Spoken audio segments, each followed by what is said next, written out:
This locomotive was jam-packed with stuff, all to turn the AC track power to DC for the motors, and then tell the motors which direction to go in. It also handled the signal that came through the track to operate the horn. The horn was a single chime because Fairbanks Morse was single chime, and it didn't particularly sound very good. Anyway, all of that went. I custom made the prongs for the Canon camera batteries. It was fiddly work. This is about the only fiddly work I had to do. Lots of little careful measurement and stuff. But anyway, it all went okay. We have the headlight, which is permanent. It's not pretty, but it's inside, and it gives a great light.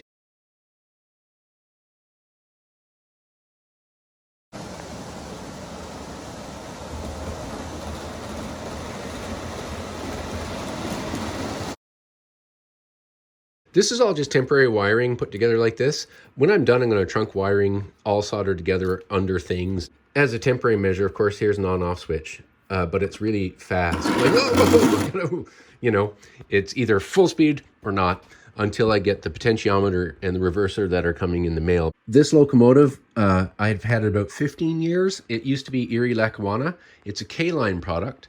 But what I did was I repainted it. I used one set of water slide decals for striping and this and that, and two different dry transfer rub-on sets of letters and numbers and whatnot.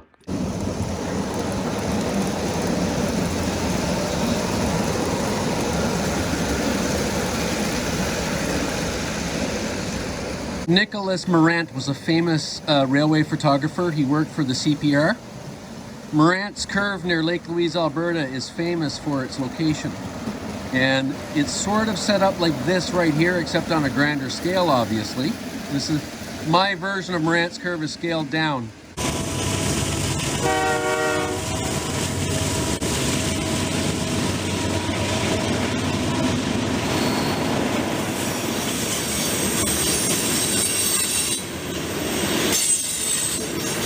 I have to say, this is the life.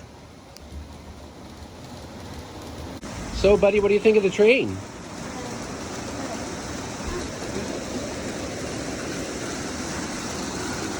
Woohoo!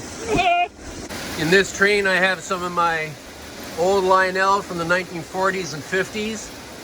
Those cars there, the tank car, that tank car. All right, we've been now running for 40 minutes. 40 minutes, it's not slowing down. Of course, when I have the potentiometer, I won't be running it as fast. Once I slow the locomotive, I'll be able to run it down there on that O-gauge track.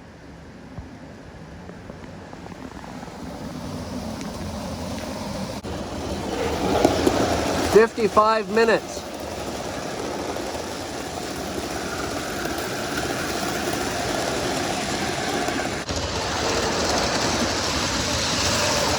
"1 hour.